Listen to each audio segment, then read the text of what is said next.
Underground train tunnel. Lalanagar शहर में मुन्ना और राकेश करके दो दोस्त रहते हैं। दोनों भी उस शहर के आउटस्कर्ट्स में बने हुए हिंदू सॉफ्टवेयर सॉल्यूशन में सॉफ्टवेयर इंजीनियर की नौकरी कर रहे थे।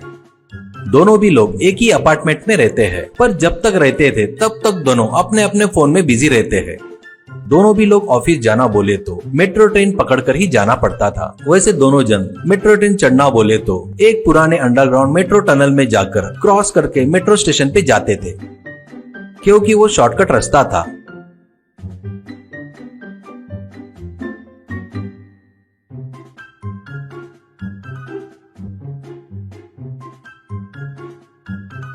पर उस पुराने अंडरग्राउंड टनल के आजू बाजू कोई नहीं आता जाता था। वहाँ पर कभी भी देखे तो लोगों की चहल पहल नहीं रहती थी, सुनसान रहता था। उतना ही नहीं, उस अंडरग्राउंड टनल में एक पुरानी ट्रेन भी रहती है।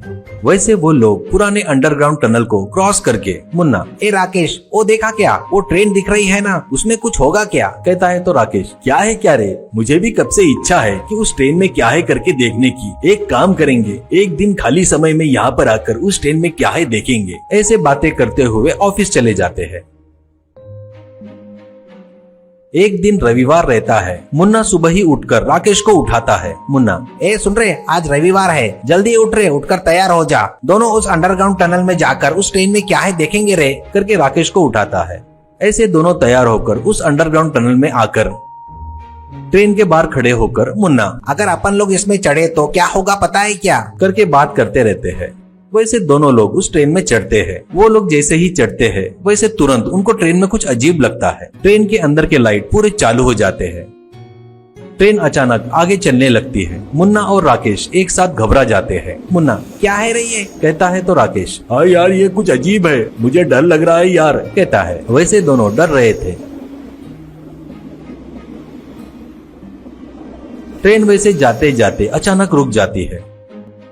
उनको कुछ समझ में नहीं आता। डरते डरते ही ट्रेन से उतरकर बाहर आते हैं। वैसे डरते हुए वो लोग चारों तरफ देखते हैं तो उनको एक दूर पर एक गांव दिखाई देता है। वैसे दोनों चलते हुए उस गांव के तरफ जाते हैं।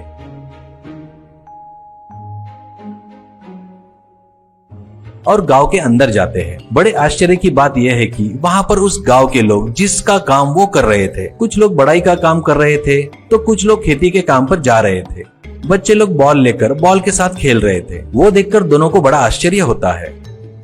इतने में उनके बाजू से चलते हुए जा रहे प्रदीप करके एक आदमी को रोककर, भैया ये कौन सा गांव है, पूछता है तो वो, भाई ये मरकापुर गांव है। दोनों को फिर से आश्चर्य होता है। दोनों एक दूसरे का मुंह देखते हैं। आगे जा रहे उसके पास दौड़ते हुए जाकर अपने पास का मोबाइल दिखाकर, भैया यहाँ पर सिग्नल नहीं आ रहा है, कहाँ पर सिग्नल मिलेगा, करके पूछता है तो वो, ये क्या है, ऐसा दिखता है, क्या है ये? वो बातें सुनकर उनको कुछ समझ में नहीं आता और वो तुरंत, ये कौन सा साल है भैया, ऐसा पूछते हैं। वो, ये भी नहीं पता क्या, ये 1985 का साल है, ऐसा कहता है। वो दोनों भी चौंक जाते हैं और एक दूसरे का मुंह देखने लगते हैं। ऐसे दोनों उस गाँव में घूमते रहते हैं। उस गाँव के लोग बहुत ही खुशी से एक दूसरे से बातें करते हुए, गाना गाते हुए खुशी से रह रहे थे। उनके पास कोई भी स्मार्टफोन नहीं था, इंटरनेट भी नहीं था। ये देखकर मुन्ना और राकेश को अपनी गलती का एहसास होता है।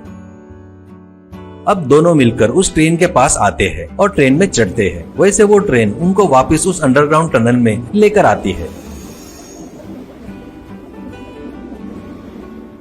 वहां पर ट्रेन से उतरकर बच गए करके अपने घर की तरफ निकलते हैं। तब से वो लोग फोन से दूर और इंसानों से नजदीकियां बढ़ाते हुए बड़े खुशी से जी रहे थे।